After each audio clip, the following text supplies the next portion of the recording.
Bonjour à tous, très heureuse de vous retrouver depuis tous ces mois d'absence. Alors pour faire simple, j'ai eu une période où Dieu m'a dit, maintenant je vais te prendre et te mettre un peu à part. On va étudier ensemble à la maison, tranquillement. On va progresser. Moi je cherchais beaucoup auprès de Dieu à passer à un autre niveau, à passer à l'autre bord en fait, pour citer même un verset de la Bible.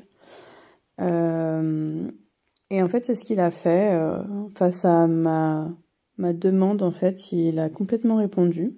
Il m'a également montré des choses qui n'allaient pas du côté de mon église, des petites choses qui ne vont pas, et puis un enseignement un peu limitant qui faisait qu'en fait, évidemment, au niveau de la progression, ça pouvait poser problème, en tout cas pour ce que Dieu m'avait appelé à faire. Il m'a corrigé sur beaucoup de choses. J'ai eu beaucoup de choses qui m'ont été montrées aussi du coup par des enseignements que le Saint-Esprit m'inspirait, par l'enseignement sur la Bible que j'étudiais seule à la maison, où Dieu me révélait les choses comme ça. J'ai pu, suite à tous ces moments intenses, dans tous les sens du terme d'ailleurs, parce qu'il y a eu beaucoup d'épreuves aussi, mais j'ai pu du coup enfin avoir la révélation sur mon ministère sur lequel Dieu m'a appelée. Parce que moi, je m'étais tournée vers la délivrance dans le but de vouloir vraiment aider les gens et parce que c'était un domaine qui m'attirait, que je connaissais aussi. Mais en fait, pas du tout. Dieu m'a révélé enfin, en fait, qu'il m'a appelée à être prophète. Et je le remercie. C'est vraiment une grâce, un don, un ministère tellement beau auquel j'aspirais tellement en plus. Donc, je suis tellement contente. Merci Seigneur. Parce qu'à chaque fois que je lisais dans les Écritures ce que Daniel faisait et tout, c'était vraiment un exemple pour moi. Je rêvais de vivre ça, donc merci Seigneur. Et puis aussi, en fait, je comprends aussi pourquoi j'ai eu certaines attaques qui ont été particulièrement virulentes et violentes, à tel point que je peux clairement dire qu'à 2 reprises, on a essayé de me supprimer. Après, ça a été autant sur le plan spirituel que sur des actes qui ont été faits physiquement. Même sur le plan de la santé, en fait, jusqu'à encore il y a un mois, là, enfin même pas un mois, moins d'un mois, j'ai appris encore des choses au niveau de la santé. Mais peu importe, Dieu est là, Dieu agit, Dieu me protège. Et d'ailleurs, je le remercie parce que il m'a également montré un verset de protection qui est extrêmement puissant et qui est celui-ci. Daigne frapper d'aveuglement tous mes ennemis. Au nom de Jésus, amen. Et je n'hésiterai plus à m'en servir, puisque en fait Dieu nous donne aussi des armes pour se prémunir des attaques du diable. Et puis de toute façon, quand Dieu n'a pas décidé que c'était notre heure, parce qu'on a encore un grand travail à faire pour lui, peu importe qui se mettra en travers de notre route, Dieu tendra sa main. Donc un grand merci à Dieu pour tout ça. Par contre, aujourd'hui, du coup, il m'a fortement recommandé, pour ne pas dire obligé, en tant que prophète, à vous annoncer en fait sur les prochains mois des choses qu'il m'a révélées pendant ces temps d'enseignement et de révélation de ministère. Donc en fait, j'ai eu énormément de paroles révélées à travers la Bible, de songes aussi également, de visions. Et en fait, il y a un thème qui revenait constamment. Vous allez le voir dans les différents articles qui vont défiler à la suite. Il s'agit en fait du problème de l'eau qui se passe. Et en fait, Dieu m'a amené dans différents versets. Donc j'en ai mis plusieurs, mais franchement, c'est même pas un quart de sur lesquels je suis tombée. Où constamment, je voyais sécheresse, je voyais les fleuves à sec, je voyais... qu'est-ce qu'il y avait d'autre encore? Attendez, je vais essayer de retrouver, il y en a un. Voilà, dans Ecclésiaste 12... famine, donc où la sauterelle devient pesante. L'homme s'en va vers sa demeure et les pleure. Donc ça voulait dire que il va y avoir des morts aussi. Verset 8, le vase d'or se brise, que le seau se rompt sur la source, que la roue se casse sur la citerne. Ça veut dire qu'il y aura de l'eau mais qu'on ne pourra pas y accéder. C'est exactement comme ça que le Saint-Esprit me l'a révélé. Donc impossibilité de récupérer de l'eau. Donc très important en fait ce que Dieu m'a montré ces derniers temps. Je vous invite vraiment à vous arrêter sur tous les versets et tous les articles que je vais vous mettre dans cette vidéo. Je vais pas être calée du tout sur les articles, sur tout ça. Je vais faire là comme ça vient pour les explications. Donc du coup, en fait, j'ai dû tomber au moins, franchement, sans vous mentir, une bonne trentaine de fois sur des choses comme ça, mais vraiment, c'était plusieurs fois par jour ou tous les jours d'affilée, depuis mi-décembre à peu près. Donc j'ai commencé vraiment à croire à ce que Dieu me disait.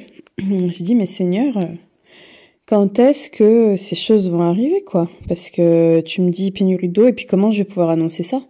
Parce que je suis un peu personne, j'ai jamais encore été, on va dire, officiellement prophète ou quoi. C'est pas facile, en fait, d'aller annoncer des choses qui sont importantes de la part de Dieu. Même à mon église, en fait, parce que j'ai dû d'abord leur en parler à eux, parler aux responsables. Je suis allée voir le pasteur, j'ai parlé de tout ça. Donc ils ont mis en place un moment de prière avec différentes personnes pour placer ce sujet devant Dieu et qu'ensuite on fasse une réunion où tout le monde puisse parler de ce qu'il a reçu. Mais bon, j'attends encore qu'ils fassent la réunion. J'ai pas l'impression aussi qu'ils soient très ouverts sur ce que Dieu m'a demandé de leur révéler. Après, peu importe, hein, moi je fais simplement ce que Dieu me demande et c'est pour ça que je fais cette vidéo aujourd'hui. Celui qui aura l'intelligence de recevoir ce message, eh ben, merci Seigneur, parce qu'il sauvera certainement sa vie pour les prochains mois. Donc, du coup, Dieu me dit, quand je lui demande quand est-ce que c'était censé arriver, Dieu me dit, c'est dans Jean 4, verset 35, Dieu me dit, ne savez-vous pas, à peu près, hein, le verset, c'est « Ne savez-vous pas qu'il reste 4 mois avant la moisson?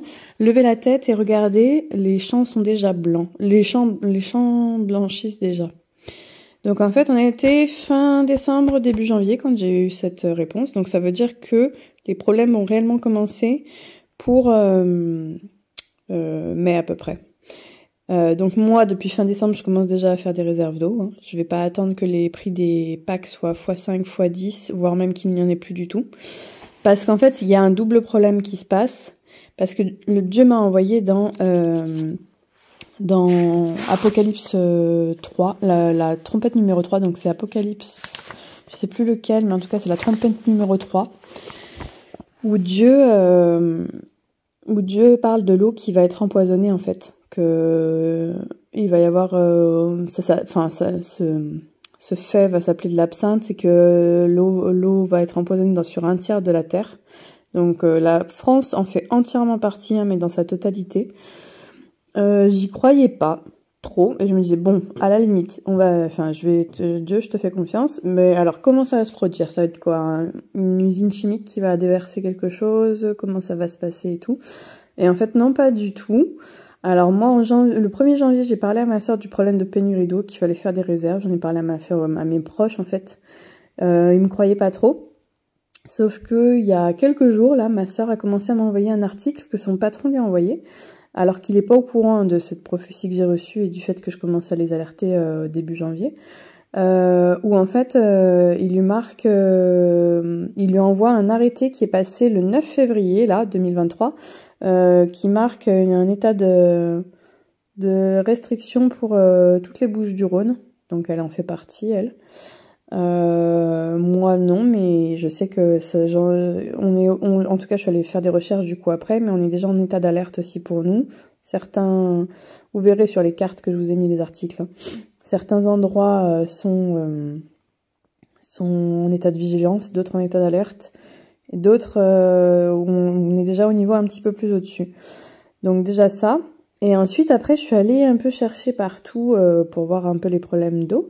Et c'est ma sœur qui a trouvé celui-ci, en fait, et elle m'a montré qu'il y a un village qui s'appelle le Castelet, qui est dans le sud, à 1h30 de chez moi à peu près, qui en fait est l'article le dit clairement, il est sous perfusion d'eau, parce que l'eau est non potable à cause d'un herbicide assez répandu en fait, qui est utilisé même dans toute la France depuis plusieurs années. Un herbicide en fait qui relâche des particules qui vont jusqu'aux nappes phréatiques, sachant que c'est grâce à ces nappes phréatiques que nous sommes approvisionnés en eau.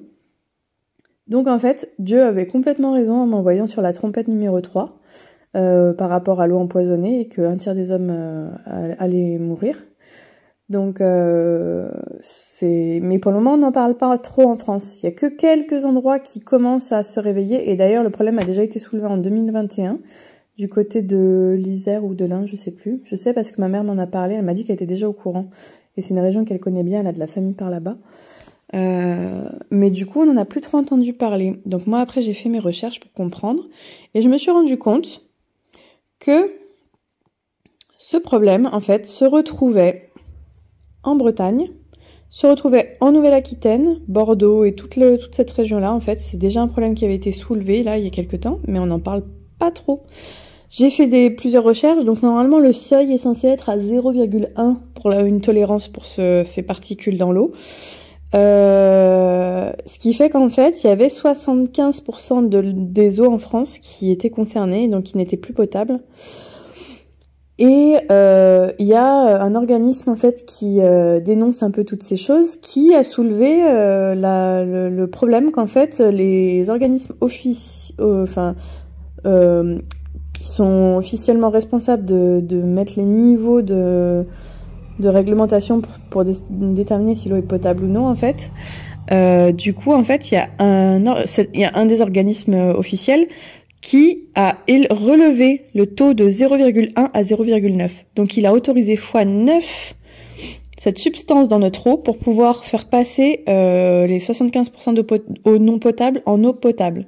Donc c'est extrêmement grave, en prétextant que soi-disant il n'y a pas trop de risques, tout ça. Sauf qu'en fait, ces molécules qu'on retrouve dans l'eau, il y en a qui sont catégorisées qui sont de cancer cancérigène de type B, je crois, ou de type B2, ou un truc comme ça.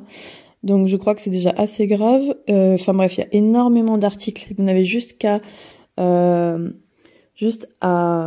aller voir, en fait, à chercher par vous-même, qu'on retrouve ce problème de métolachlore, de S-métolachlore, un peu partout, en fait. C'est juste que c'est juste que je pense que au niveau de nos régions, nos préfets, nos départements, enfin tous ceux qui s'occupent un peu de gérer toutes nos régions, je pense qu'en fait ils sont juste en train de faire les analyses actuellement. Il y a même des endroits où les analyses n'ont pas encore été faites, et je pense même qu'il y a des endroits où les analyses ont été faites, mais que pour le moment on ne peut pas parler du problème.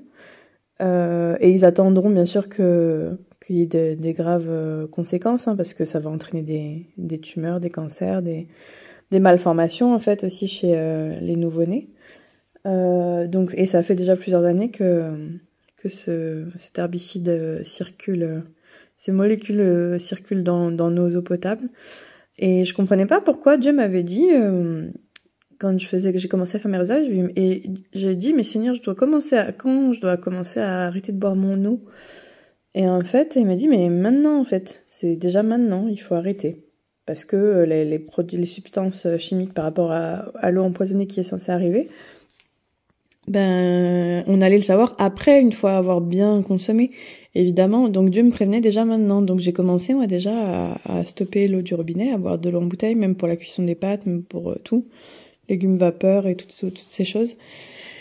Et en fait, je me rends compte qu'on est à la limite de découvrir en fait un nouveau scandale sur le fait que toutes nos eaux en France sont contaminées par ce S-métachlore qui va avoir des conséquences, je pense, désastreuses. Je pense qu'ils sont en train de taire en fait ce problème parce qu'on est déjà en train d'alerter la France sur la sécheresse qui arrive. Donc le printemps n'est même pas encore arrivé que déjà là on commence à mettre des alertes, donc des restrictions qui vont arriver aussi. Et je vous invite à bien lire les articles. Alors attendez, là on va juste je coupe ça, mais là on passe sur une courtilière. Donc ça c'est un insecte que je n'avais jamais vu de ma vie et que Dieu a permis que je voie devant chez moi quand j'étais justement en pleine réflexion sur cette prophétie et toutes ces choses qui arrivent. Et en fait Dieu m'a ramené sur la trompette numéro 5 dans Apocalypse 9, où il est question en fait des sauterelles qui ne feront pas de mal à la terre, mais qui auront des conséquences désastreuses sur l'homme en fait. Chaque homme qui n'aura pas reçu le sceau de Dieu sera tourmenté pendant 5 mois par des douleurs horribles, par les piqûres que ces sauterelles feront. Et en fait je dis mais Seigneur, ça existe. Enfin, quand je l'ai vu, j'avais pas encore regardé sur internet si ça existait. Je dis mais Seigneur, mais c'est quoi ce truc? Mais c'est trop bizarre avec des grands pics à l'arrière-train. C'est quoi ces pattes avec des crochets? Quand on regarde sa carapace, là, on a l'impression aussi que ça fait comme des cheveux. Donc, je vous laisserai revenir sur l'image si vous voulez. Et en fait, Dieu me dit, mais tu sais, enfin, j'ai cherché, du coup, j'ai trouvé que ça existait. Ça s'appelle une courtilière. C'est une espèce de grillon. Un peu taupière, en fait. Un grillon taupier. Je crois qu'on peut le trouver aussi sous ce nom-là. En fait, Dieu me dit, mais je vais pas forcément recréer quelque chose, en fait, quand on voit la description des sauterelles. À part le fait qu'elle n'a pas réellement un visage d'homme, elle a quand même sur sa cuirasse des filaments qui font penser à des cheveux, une longue chevelure. Elle a quand même des pics au niveau des aiguillons au niveau de l'arrière-train qui font penser qui pourraient faire penser à une queue de scorpion, en fait, qui va piquer. Et en fait, Dieu m'a dit, mais là, on est en train, les trompettes sont déclenchées. Donc la 3, là, on va la vivre dans quelques mois, et je pense que la 5, on la vivra après. Donc je pense qu'on va avoir la trompette, de ce que je comprends, hein, de ce que Dieu me révèle, je pense que là, d'ici mai, on va avoir la trompette numéro 3, donc le problème des eaux, avec sécheresse plus empoisonnement des eaux. Donc c'est pour ça que je vous invite à faire des réserves, hein. Moi, j'ai commencé mes réserves de packs d'eau, et j'ai mis un récupérateur d'eau de pluie sur ma terrasse, parce que même si elle sera pas potable ou qu'il faudra la filtrer, et d'ailleurs pour filtrer, Dieu m'a fortement aussi mis à cœur d'acheter du charbon végétal pour filtrer ou de l'argile. J'ai eu aussi cette révélation par une chrétienne avec qui j'ai discuté de ça. Donc moi j'ai acheté 2 kilos de charbon sur un site vétérinaire qui coûte que dalle, parce que c'est censé être pour les animaux, alors que nous on nous vend dans des petits pots de 150 grammes, on nous le vend 11,50 €. Là, pour 2 kilos, je crois que j'ai dû payer ça entre 22 et 25 €, je crois. Donc c'est vraiment que dalle. Donc pour ceux qui veulent, vous me mettrez en commentaire, je vous donnerai le nom du site. L'argile, ça coûte rien, vous le savez, ça se trouve un peu partout, dans les pharmacies, en magasin bio. Surtout en magasin bio, on en trouve pas mal, sur internet aussi. Parce que l'argile aussi est un bon filtre pour enlever toutes les mauvaises choses. Voilà, donc après, pour en revenir du coup à ce que je disais, oui, donc du coup en fait on va avoir au niveau de là on nous annonce la sécheresse, mais en fait on va pas nous annoncer tout de suite que les eaux seront empoisonnées. Donc en fait on va se retrouver avec du coup l'eau en restriction. Et en plus, certains villages ont pris déjà l'été dernier des mesures assez draconiennes, c'est-à-dire qu'en fait ils surveillaient les villas. Tous les jours, il y avait un tableau Excel qui regardait, ils avaient le droit à 150 litres d'eau par jour. Il y avait de la dénonciation entre voisins. Si les maisons ne respectaient pas, on mettait des pastilles sur les compteurs d'eau et tout, et je crois il y a eu des amendes jusqu'à 1500 €. Et tout ça, je l'ai découvert en fouillant un petit peu et en allant chercher des infos. Donc, ils ont déjà commencé l'été dernier. Sachez que cet été, ça va être ça, mais pour tout le monde, en fait. Pour toutes les zones qui vont être à haut risque. Il y a le village du Sud qui est déjà approvisionné en bouteilles d'eau et qui ne peut plus avoir accès à son eau potable. Et en fait, moi, on a toutes les infos sous les yeux. C'est juste qu'on nous les donne par un petit peu par-ci, un petit peu par-là, mais en fait, non, c'est des choses qui sont constantes actuellement. C'est juste qu'on au niveau des infos, on est complètement en désinformation totale. Et c'est ce qu'ils cherchent à faire, en fait, parce qu'on va l'entendre un petit peu comme ça, puis hop, on oublie, on passe à autre chose, parce qu'il y a des choses plus graves actuellement. Mais là, ce qui est grave, et c'est pour ça que Dieu m'a demandé de faire cette vidéo, c'est que là, c'est notre vie. Ceux qui n'auront pas d'eau vont crever de soif. Si on n'a pas d'eau, on vit pas, hein. Encore la nourriture, on peut se débrouiller si on a de l'eau. Mais sécheresse plus eau non potable, ça veut dire que ceux qui n'auront pas pu faire des réserves, en fait, devront boire l'eau du robinet, qui sera aussi restreinte à je ne sais combien de litres d'eau par foyer. Mais donc, en fait, vous serez obligé de vous tuer à petit feu par cette eau empoisonnée, en fait, qui va créer des tumeurs, des cancers, tout ce que vous voulez. Et je pense qu'après, d'ici 1 ou 2 ans, déjà, on va commencer à sentir les effets, parce que ça fait déjà plusieurs années qu'on a ça dans notre eau et qu'on le sait pas. Et qu'on commence à peine à se réveiller sur le problème. Et en plus, quand ils ont mis sur le marché cet herbicide, ils savaient déjà que c'était des choses cancérigènes. Je vous ai mis plusieurs rapports. Il y a des choses à chercher, de toute façon. Vous allez taper sur Internet, vous allez retrouver les mêmes choses que moi. Je sais plus, dans le Gard, il est le village qui a fait vraiment des restrictions. J'ai halluciné quand j'ai lu ça. Je me suis dit, est-ce qu'on peut en arriver à là? Et en fait, je suis tombée sur cet article et Dieu me répondait par ça en me disant, oui, c'est exactement ce à quoi on va être amené en fait dans quelques temps. Donc avant que la catastrophe arrive, je vous annonce tout ça. Prévoyez aussi des réserves de nourriture parce que évidemment les agricultures vont être très limitées si on est en pénurie d'eau extrême. Et essayez vraiment, voilà, si vous avez de l'argent de côté maintenant, c'est plus le moment de se dire on va partir en vacances, c'est le moment de se dire comment on va survivre ces prochains temps. Et après, pour en parler un peu plus sur du long terme, Dieu m'a dit que sur ces 7 prochaines années, les choses allaient être très compliquées. Donc, je pense que toutes les personnes qui étaient déjà en train de se prémunir et puis de penser à leur survie, à tout ce qui est un peu survivalisme et tout, je pense que ils étaient pas loin de